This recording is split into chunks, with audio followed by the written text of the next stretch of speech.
Ablaye bien en place sànq maa ngi leen ko doon wax dafay rek daal di def li nga xamante ni moom mooy Diomaye bilan et perspective alors qu'est-ce qu'on peut retenir lan lañ mën a retenir Ablaye Cissé. Ben si année bi déjà 2 dates. 2 dates. Oui, au-delà de bi ñu jëlee nguur gi présentation de serment yooyu 2 dates. ci année bi parce que dates yooyu mënoo ko génnee ci li nga xam ne moo fi xew ci année bi 28 mai assise de la justice. Après beneen date bi peut-être symbolique 14 octobre lancement référentiel Sénégal 2050. Pourquoi ces 2 dates? Parce que def naa li Sénégal traversé ci 3 ans yi problème de justice c'était tellement prégnant ci li nga xam ne moom la Sénégal traversé que c'est vrai ñu duggee ci mandat bi par dañuy def assise de la justice. li ñu nandaloon nit ñi mooy réformer justice ba xëy na li fi jaar ci Sénégal ci ñu tuumal ci justice muy ci wàllum justice électorale muy ci wàllu justice boo xam ne ni làq doom dóor doom la woon muy ci sax ay rapport yoo xam ne nii bu génnee peut-être du yegg fa nga xam ne ni foofu la war a yegg te loolu justice am ci sañ-sañ bu ñu jógee jàpp ni loolu moo jiitu li nga xam ne ni moom la ñu war a def am na lu mu amoon na mbébét sur ce point-là de la justice évidemment tey assise de la justice boobu juragul ci société bi ci administration de la justice loo xam ne ni mën nañ cee teg loxo ci ne lii soppeeku na parce que lu bëri soppeekuwul ça c'est un. Deuxième chose lancement référentiel Sénégal 2050 évidemment gouvernement bu ñëw da ngay am sa plan sa programme boo xam ne ni moom ngay jox Sénégalais yi c'était bien que ñu am ko évidemment on rappelle l'historique yéexoon naa ñëw parce que annoncé nañu ko ci ay dates yoo xam ne nii mënuñ ko ci woon a tenir ça aussi il faut le rappeler construction bi mu jël temps mais construction plan programme wax dëgg fa yàlla kenn xalul woon a xalaat ni dañuy ñëw rek ba xër ñett ñu génnee ko donc loolu c'est j'allais dire tout à fait normal li normalul woon mooy di annoncer date yoo xam ne ni peut-être doo ko mën a tenir parce que loolu aussi bokk na ci prospective mais toujours est-il que référentiel Sénégal 2050 bi génn na wax yéene yi nga xam ne nii moom la président bi nga xam ne moom la ñu fal amal Sénégal jëmee ko 2050 waaye ñu xaaj ko ci ay pàcc 5 ans 10 ans xëy na 5 ans bi mën ngaa jàpp ni am na loo xam ne dina ko am gàllankoor parce que li ñuy wax peut-être ay choc exogène yu am xam nga mandat président Macky Sall bu mujj bi lu bëri ji dañ ko jiiñ Covid-19 en fin de compte c'est tout à fait normal parce que lu ñu sóoraalewul loolu te moom impact yu bëri xëy na ñii aussi am na loo xamante ni ay choc exogène la yoo xamante ni bokkul peut-être ci mën nañ koy sóoraale mais pour dékku ko du yomb yooyu bokk na ci bu dul bouleversement géopolitique yi rek décision Donald Trump yu mujj yi nga xam ne ni jël na ko te muy ay bouleversement mais bu dul loolu aussi gis nga tey diggante démb ak tey xëy na luy alimenter suñu jotaay bii la muy diggante Sénégal ak FMI mais li nga siy dégg au-delà de li nga xam ne nii wax nañu ko man bi ma ci gën a jàpp mooy gouvernement bi am na lu bari loo xam ne tey ci coopération institution bii la ko wekk et ça c'est important mais day xaw a wuute ak li nga xam ne nii peut-être moo nekkoon yéene bu njëkk bi ci lépp ñu wekkoon ko ci suñu bopp d'abord te rappelé waat ko ci lancement référentiel Sénégal 2050 bi mais tey da ngay gis ni xëy na suñu ëllëg am na lu bari loo xam ne mënuñu jéggaani lu weesu suñu diggante ak FMI ak Banque mondiale bu demee nag ba mel noonu xëy na rafetal diggante bi mooy li gën lu mënta ñàkk da nga koy teel a def loolu la wolof di wax lu mënta ñàkk da nga koy teel a def waaye lu mënta am nga teel ko dakkal xëy na yéene bi moo nekkoon lii mënta continuer ñu teel ko dakkal ci ay anam mais comme mënula ñàkk lu dul rafetal diggante bi gënul parce que situation de tension waxuma tension ci biir réew mi mais situation de tension sax bu amee suñu diggante ak institution internationale yi mais gàllankoor lay doon te loolu mooy indi mbiru financement yi jël temps ba tey ñu toll ci situation boo xamante ni ñun ñoo war a def ay preuves pour FMI et ça quand même c'est peut-être en contradiction ak li nga xam ne nii mooy yéene bi nga xamante ni gouvernement souverainiste pour un Sénégal juste et prospère moom la ñu ñëwee woon mais toujours est-il que lu mën da ñàkk xaw mu am da nga koy def bañ ci am kersa bañ ci am gàcce lu mënta ñàkk moom da nga koy nangu waaye nag boo xamee ni lii mënta am da nga koy teel a dakkal peut-être lisibilité boobu moo amul ci lan moo mënta ñàkk ñu dakkal ko ak lan ngoo xam ne ni àla kulli haal faw ñu dem ci ñu teel koo nangu te aussi am yaatu ci ne mën naa am yéene waaye yéene ba leneen la bu fekkee ne dafa wecceeku jarul a jiiñ kenn en fait su jamono di dox ba situation wala contexte wecc li nga xam ne mooy mbébét mais loolu nangu rek la tuddul nen fàttali nañ fi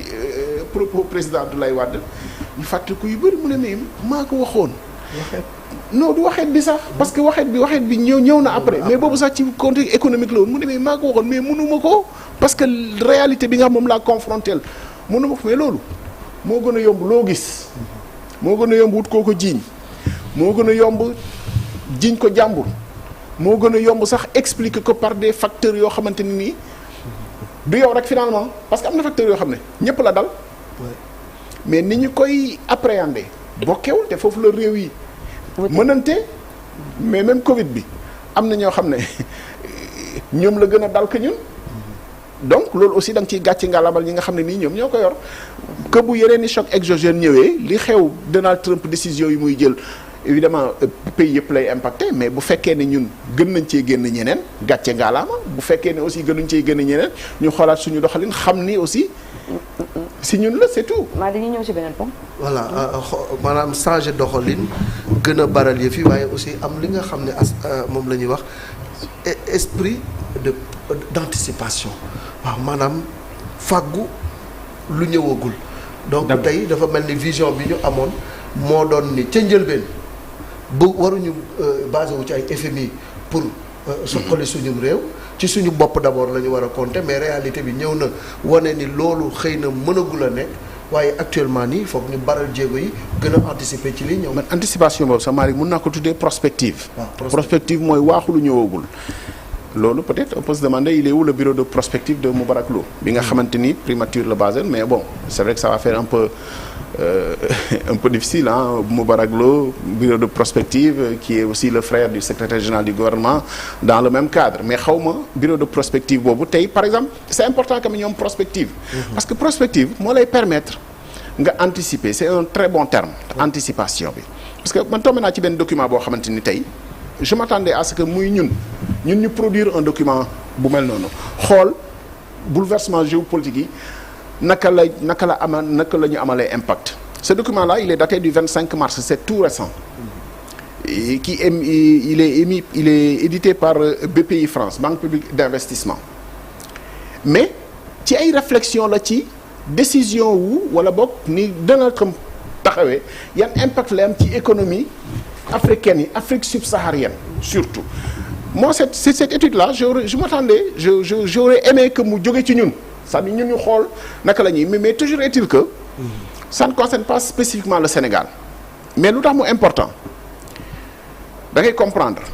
ñuy expliquer ñi nga xam ne ñoom lay gën a impacter ok on va pas revenir sur toute l'étude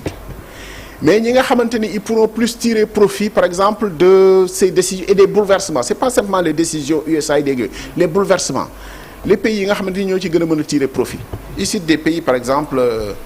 ceux qui sont par exemple dans la production de l'or tu dis Sénégal production de l'or ok on a une production de l'or et on a peut-être une nouvelle façon de gérer la production de l'or donc mën nañoo bokk ci ñi nga xam ne dinañ ci profiter ñi nga xam ne nii dinañ ci profit ñi nga xam ne dinañ ci sonn mooy ñi nga xam ne gënoon nañoo bénéficier AGOA bi mais AGOA bi ñun bi mu amee léegi pratiquement bénéficier wuñu mooy lever taxes yi nga xam ne nii boo doon exporte ay produits ñun presque bénéficier wuñ ci benn yoon donc da ngay gis ni si tu fais de la prospective am na noo xam ne noonu ngay taxawee mën nga ci jëlee njëriñ lu bëree bari mais il faudrait que mu doon ñun suñuy gëstuy bopp voilà que mu bañ a doon une consommation ou des études yu jóge feneen c'est important nag ñu am ko parce que ci xam-xam rek la basé wu mais ñun bu ñu ko doon def peut-être que moo ñuy ëppal njëriñ bu ñu doon def prospective boobu aussi on est à la Korité dans combien de jours dans une semaine dans moins d'une semaine oui. La prospective aurait voulu que forcément on aura ce débat-là ça va commencer cette semaine sur les poulets la prospective aurait voulu que la mise en place de Korité pour ginaar ñu commencé ko depuis il y a 40 jours parce que polémique gu poulet ci Korité su amee rek xamal ni 40 jours yi ko jiitu fa la débat bi waroon a nekkee. parce que am na mise en place boo xam ne soo ko ratee ginaar moom mënoo fexe ba bu matul nga teg ko ci marché bi donc boo ratee li nga xam ne mooy semaine de mise en place bi te manifestement il y a eu des difficultés dans cette semaine de mise en place pour deux choses nen amul. nen dafa manqué sur le plan international te ñun comme dañuy importer 70 à 80% nen yi nga xam ne mooy joxe poussée xamoon nañu ni amuñu volailler yi ñi nga xam ne ñooy yar yépp yaruñu fi ginaar yoo xam ne dina mën a approvisionner marché bi si Korité nag période de choc la mais choc mënoo toog rek ni yëpp période de choc la c'est normal ginaar manqué non c'est pas normal bu fekkee ni anticiper nañ mais ñàkk anticiper boobu daf lay wan ni am na yoo xam ne téyeluñ ko suñu bopp même bu ñuy bàkkoo ni am nañu champion parce que fii Sénégal boo tuddee champion ñëpp xalaat sédiment mais si tu penses que y a un champion boo xam ne 70 à 80% li muy liggéey quand même c'est importé depuis ce temps là lu tax xalaatuñu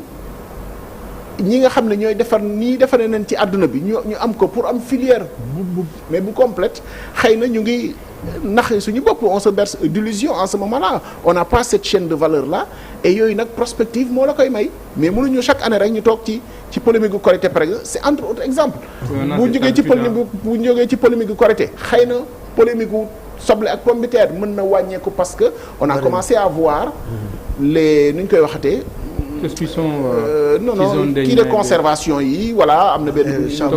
bon qui est très bien qui a une grande capacité peut-être si ça se multiplie ça peut sauver sur les pertes de produits loolu mooy prospective aussi maintenant ça ne pouvait pas se faire en un an c'est sûr sur l'an du bilan lenn moom c'est une constante la tension ambiante dans le pays ça c'est parfois tu te demandes comment on en est arrivé là ou comment on est resté en fait sur cette tension ambiante là qui ne se justifie pas surtout pendant une année gis nga y a une constante ki nga xam ne moo yor mooy responsable su baaxee moom la su baaxul moom la te bu ñu nekkee ci situation de tension boo xam ne c'est entretenu en permanence c'est la responsabilité de l'État ça l'État ne peut pas se soustraire de sa responsabilité d'apaiser ça ne veut pas dire se coucher nangu mais il y a une façon de faire boo xamante ni kiy gouverner bokkul ak ki nekk ci mbedd mi et je dis un mot sur le boycott pas spécifiquement pour le truc parce que il faut dire xam nga ça ce que je veux dire là-dessus vraiment on a vu ceux qui ont boycotté des élections ils l'ont regretté ceux qui ont boycotté même des compétitions sportives de football international ils ont regretté maintenant honnêtement vous avez une maison de presse qui est ouverte à tout le monde franchement koo xam ne fayoo ko sax pour ñëw wax dëgg fa yàlla le truc mooy nga ñëw sax defante def li ngay def mais le boycott et puis bon moi sincèrement il y a des gens dont j'ai entendu le truc je vais le dire parce que je le dis avec beaucoup d'affection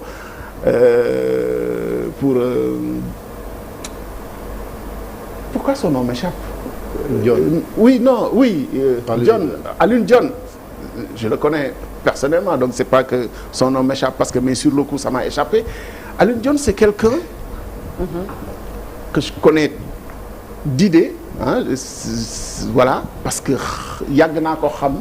ci bind qui est un intellectuel c'est-à-dire quelqu'un de dense qui est un chercheur et qui pour ce que je savais de lui n'est même pas dans l'invective ou dans la violence du propos. Alioune Dione mës nay débat ndeysaan. C'était son premier c'est un pyromane, il a reconnu avoir participé oui, d'accord, mais ce que je veux dire à mettre le feu à Bambey. Ce que je veux dire, Alioune Dione, je peux raconter cette séquence-là. Alioune Dione, peut-être je suis le premier à l'avoir interviewé. Boobu dara xewagul yàgg na. Et d'ailleurs, il était dans un plateau avec Malick Diop, ASEPEX. Pour te dire, moi, Alioune Dione que je connais, et je suis très surpris aussi de la posture là qu'il prend, mais je pense que bu ñu réfléchir ñëpp dinañu mën a dal. Dans cette émission-là, c'était avant 2019, où finalement c'était Malick Diop, il sait de quoi je parle, qui était même qui a provoqué même Alioune Dione, et Alioune Dione avait la posture de n'avoir pas répondu à Malick Diop dans cette émission-là. Donc aujourd'hui, situation yi warul changer moom mu nekk kii allumer la première mèche, et je pense que ce n'est pas lui ce que j'ai vu se communiquer. Ça peut lui échapper. Oui, on termine ça par peut ça. arriver. Oui. J'espère vraiment que c'est quelqu'un pour est-ce que Alioune Dione est déjà venu ici d'ailleurs depuis qu'il est ministre? Bon, une fois là. Bon, voilà, donc voilà, c'est pas, mais il y a des gens qui sont habitués ici. Il y a des gens qui sont habitués ici. Je ne pense pas qu'ils puissent aller parce que fayuñu bu ñu fi ñëw. Et il n'y a pas de raison aussi que ñu leen di ubbil ñuy bañ a ñëw, parce que de toute façon la place elle est ouverte à tout le monde et elle continuera à être ouverte à tout le monde. Merci, sur ça, Ablaye. c'est tout ce que je veux dire. Voilà, rien merci, d'autre, rien merci. de plus. Fi nga diplomatie bi sama gars yi dimbali leen bu leen këf. man ma jël bu leen këf non bu leen këf waaw bu leen këf non dimbali ma rek. 30 secondes. Échéance qui est extrêmement importante. Oui, mais très rapidement. C'est la présidentielle donc de la BAD. nga xam ne Sénégal daf ci war a am taxawaay bu am solo, mais suñu diplomatie dafa xaw a mel ni dafay peine. Voilà. Je pense que sur la diplomatie xam nga benn exemple laa njëkk a joxe, parce que Sénégal vraiment bi mu ñëwee élan bi porté président Bassirou Diomaye Faye, je pense que ça faisait même kumpa pour yeneen président wu sous-région bi ba moom rek moo waroon a mën a nekk médiateur dans par exemple conflit AES. Et manifestement cette médiation aussi am na nu mu ñu échappé tey, parce que voilà gis na yeneen initiative yeneen chef d'État alors que président Bassirou Diomaye Faye la ñu mandaté woon. Ça c'est un. La deuxième chose, échéance bi ngay wax, c'est très important, échéance Banque africaine de développement. On sait aussi, on a des informations sur ça. Bon, c'est assez difficile, même pour la sous-région. Mais le terme difficile, c'est peut-être pas du fait de la diplomatie, parce qu'il y a une multitude de candidatures dans la sous-région. Maintenant, c'est à la diplomatie de porter cette candidature. La ministre, elle se défend sur cette candidature. En tout cas, elle porte cette candidature-là. Mais elle le porte peut-être pas efficacement. Parce que le porter efficacement, moi, aller convaincre les États de la sous-région et aller convaincre d'autres. La dernière mission qu'elle a effectuée, c'était en Finlande, pour convaincre la Finlande, qui est un pays ce qu'on appelle les membres non régionaux, bon, qui a son poids aussi dans